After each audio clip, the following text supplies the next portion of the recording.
10 strategies to create lifetime customers.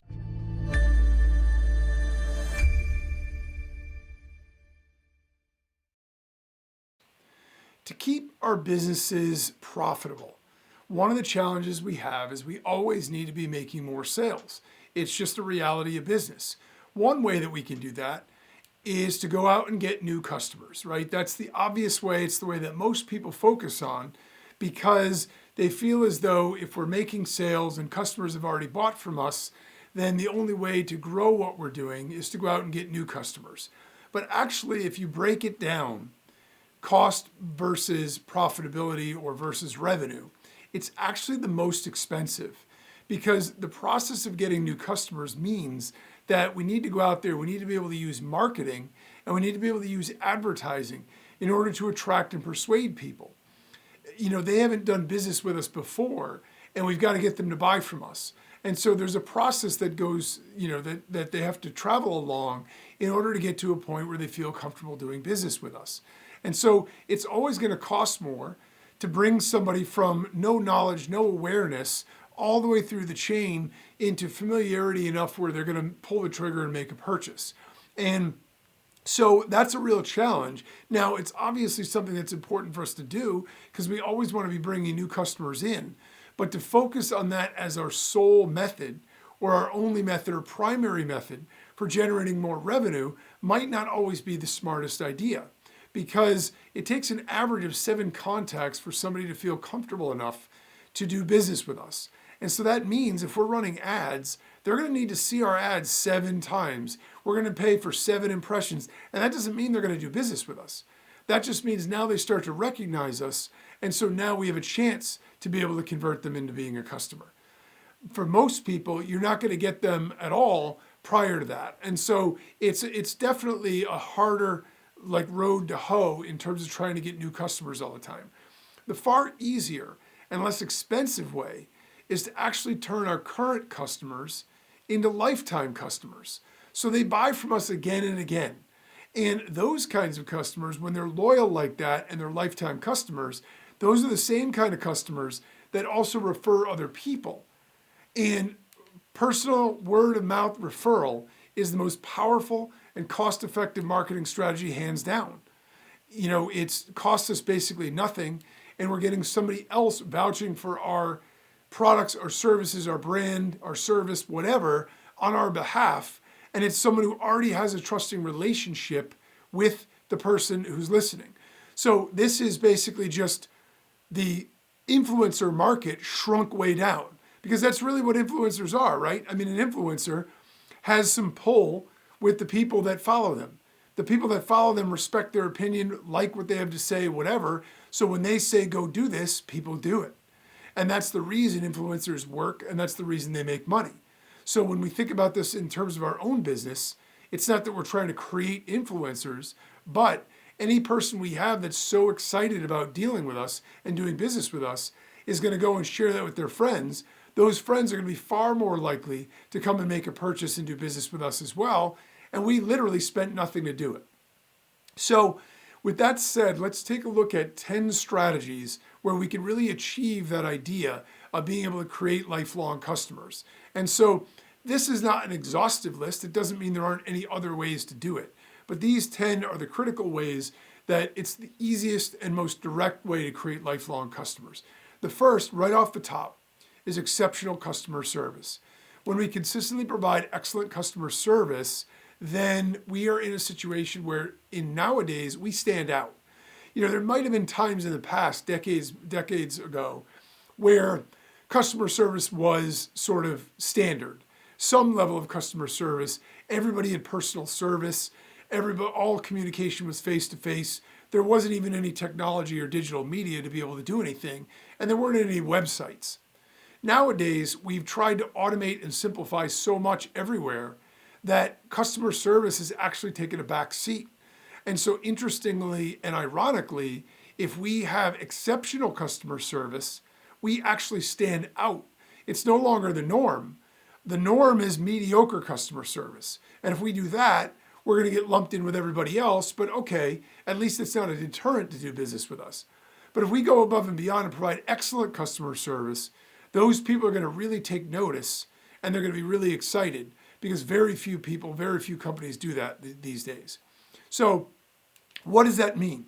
It means we need to respond promptly to all inquiries. We don't want to let people hanging, for very long. If they submit an inquiry, they want to reach out to us, we want to respond. We also want to be thoughtful in our responses. It's not just about speed. We can have an auto reply that responds instantly, but if it's generic and it makes it sound like a bot is handling their issue, that's not excellent customer service. So we want to be able to respond thoughtfully and promptly, and to both inquiries and complaints. It's easy to get frustrated with complaints. It's easy to dismiss them or let our ego get in the way. But the interesting irony is that oftentimes the people that complain are actually the people that if we then invest in them to make sure their experience becomes great, they'll actually tell everyone they know. They generally tend to become the biggest evangelists because we have to consider most people when they do business with us, if they aren't satisfied, they just never come back. They don't really say anything, they just never come back. Some customers will reach out and complain, and when they do, they're basically saying, hey, help me solve this problem. They're engaging. So that means if we do solve it, they're likely to engage with other people as well. So we want to show that we value our customers' business and that we're willing to go the extra mile for them by trying to make it right to whatever is reasonable within our means and our capabilities. The second thing that we can do is focus on quality products and services. We want to make sure that our products or our services are of high quality and they meet or exceed customer expectations. And this is important not just on a sporadic basis. Oh, we had a great batch of those, or some people were really happy. We want to make sure that universal experience is equal for everybody. We don't want some people coming in and saying, well, geez, their service was amazing, 5 stars. The next person comes in, the waiter was rude. They didn't, I sat there for 20 minutes before they took my order, 2 stars. That isn't the definition of excellent customer service or exceeding customer expectations with great products and services because we're only doing it sporadically. For it to matter, for it to work and create lifelong customers, it has to be done consistently so that way everyone gets that same experience and they get that same experience every time. And when they do that, they will definitely, customers do return to brands that deliver value and deliver satisfaction. If they feel they got their money's worth, that's a great recipe for a repeat lifelong customer. The third thing that we can do is to set up a loyalty program. If we implement loyalty programs that reward repeat customers, now we give them an incentive. We see this even in fast food. You get a punch card, or you get some sort of, car washes and punch cards, or you get a rewards card where the more food you buy at a restaurant, then you get a free meal. Well, it's not going to make you go there all the time, but the fact is, it is going to make you keep going back there. And if you're ever undecided about what you want to eat, that might literally be the tipping point. I've been at a point where I've been unsure what I really felt like eating, and I remembered, I have points at this particular place, why don't we go there? So then I got more points, and then I get a freebie later. And so loyalty programs are very powerful. They also show that we care about customers, and they give them an incentive to keep doing business with us. So it could be anything. It doesn't have to be a buy one, get one, but it could be discounts. It could be special offers. It could be advanced purchases or an opportunity to see inventory before anybody else does. It could be points that are redeemed for other rewards. It could be other things that we do. Loyalty programs not only encourage repeat business, but they also make the customers feel appreciated, which is really, really key in this. The fourth thing we can do is to personalize to whatever degree we can. The master at this, where I grew up anyway, and I always was astounded by the story, is my parents used to go out every so often. We didn't have a lot of money, but every so often they'd go out for a fancy dinner. And they always went to this one place called the Eatery. And one of the things that the Eatery did that was really special is you had to make reservations. And so when you made reservations, what they would do is when you showed up and they escorted you to your table, we're dating ourselves a little bit here because when you hear what you got for free, you'll realize you get to your table and there were matchbooks engraved with your last name. And it's such a clever, cool touch. I mean, nobody uses matchbooks anymore. Hardly anybody smokes. But the idea of it was really powerful. You make a reservation at a restaurant, when you go in, they actually have matchbooks with your name on them. I mean, talk about the personal touch. My parents used to rave about the place, the attention to detail, all the little stuff that they did. They even made a mistake one time, made a reservation somewhere else and went to the eatery by mistake.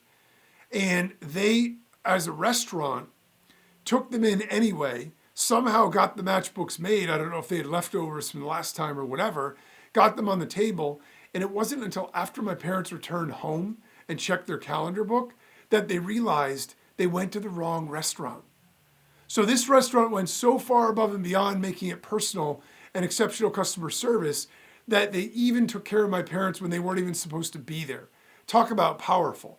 So if we tailor our communication offers specific to the needs and preferences of our customers, that's going to really help us. Use their name as often as possible. Any information we have about them that's personal, that differentiates them from everybody else, is powerful. I know when I was in staffing, one of the things that I always liked to do when I went into any client's office was I always looked around to see what they had up. Pictures of their kids, their favorite sports teams, whatever. And I would always reference that. And I'd always come back to it. My boss at the time, and it was really funny because he thought he knew something about sales, but literally he was just a used car salesman with a title.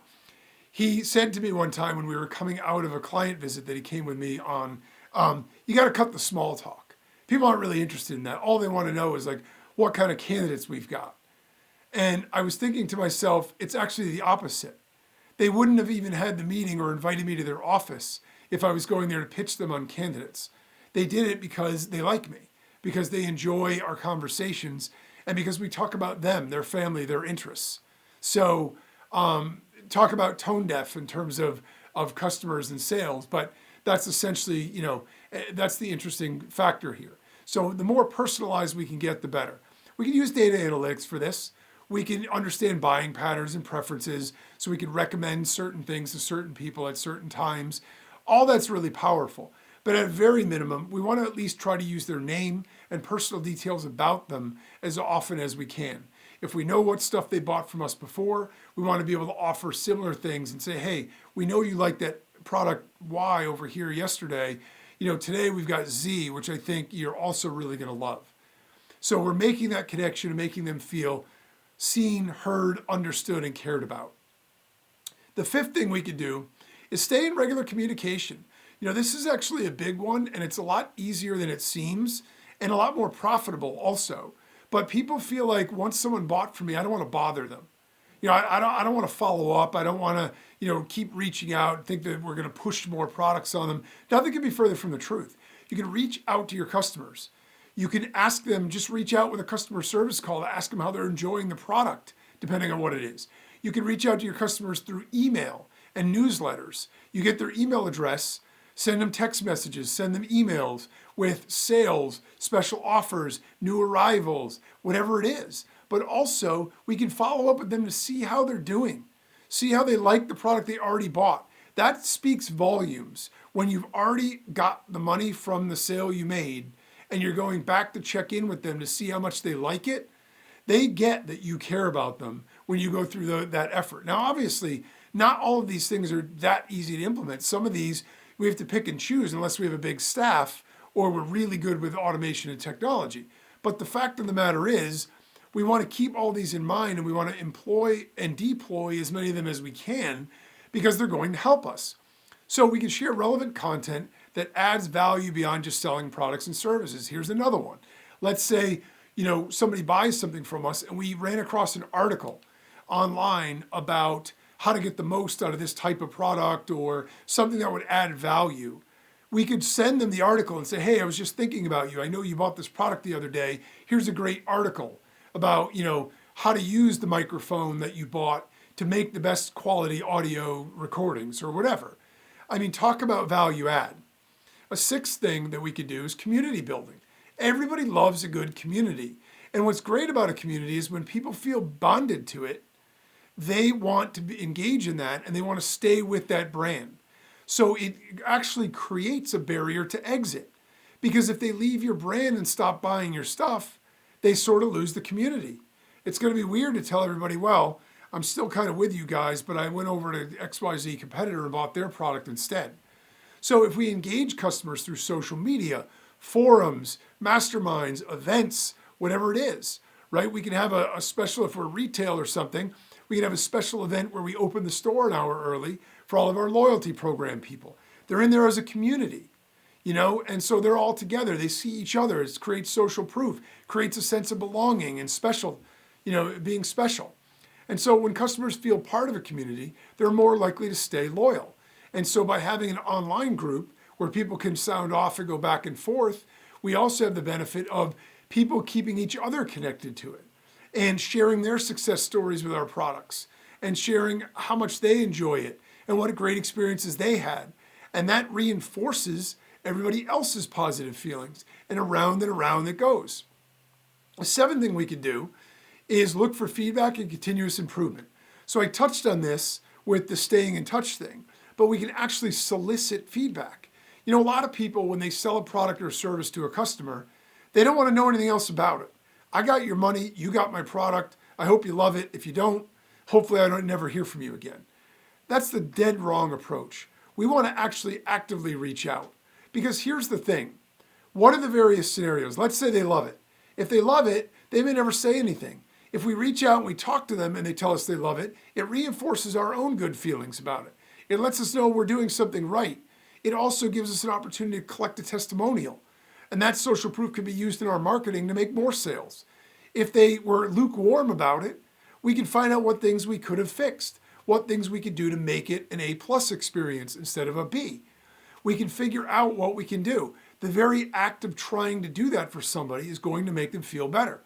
If they hated it, some people, again, would complain, but a lot of people just will leave and never do business with us again.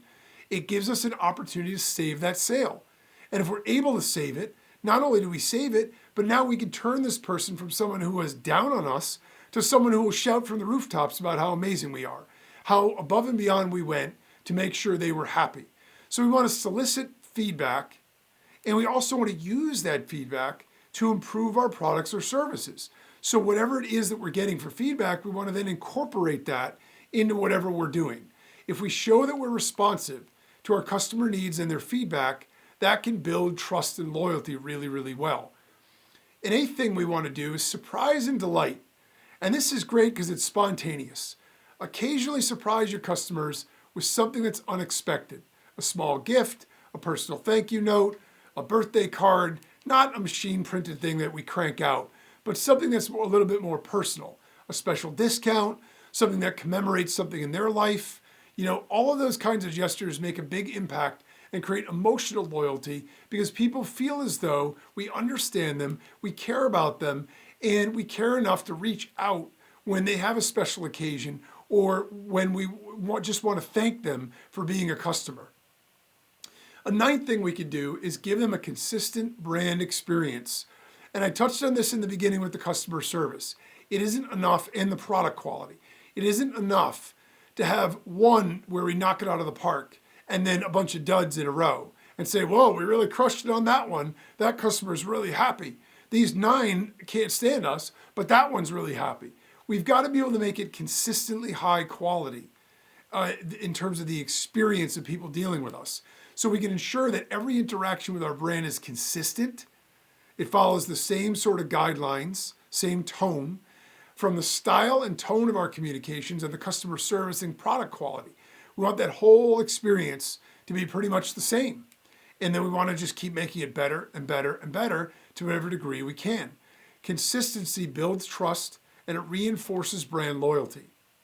The 10th thing that we can do is to educate our customers. When we educate our customers, when we help them get more out of our products, learn something they didn't know, grow as a person, we provide our customers with valuable information and education about our products. First of all, if we can show them ways to use them more effectively, get more value out of them, that's going to make more sales for us automatically. But in addition, we're going to make them really happy because we went above and beyond to make sure they got the most out of it. If we share things on related topics that might not directly impact our product or their ability to get utility out of it, but at the same time is something that will benefit them, that's congruent and aligned with what we offer, that still makes a lot of sense. We might sell gardening tools and we could send them some articles about gardening or some tip guides or ebooks or whatever. That might not necessarily sell us more gardening stuff right away, but it's sure going to make them feel good about who we are and how much we care about them. So, this not only helps them get the most out of their purchases, but it also positions our brand as a trusted expert. And when we're the expert, people come to us. Somebody could have 10 more years of experience than we do.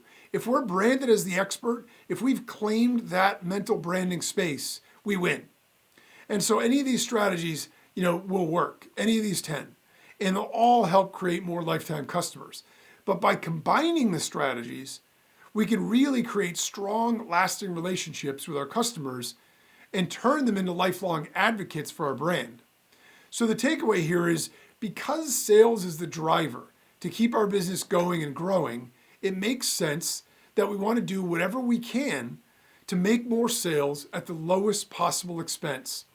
While we can use multiple strategies for overall business growth, investing in creating lifetime, loyal customers is one of the lowest cost, highest return on investment strategies we can use. And who doesn't want more customers who love us, love our brand, and love our products?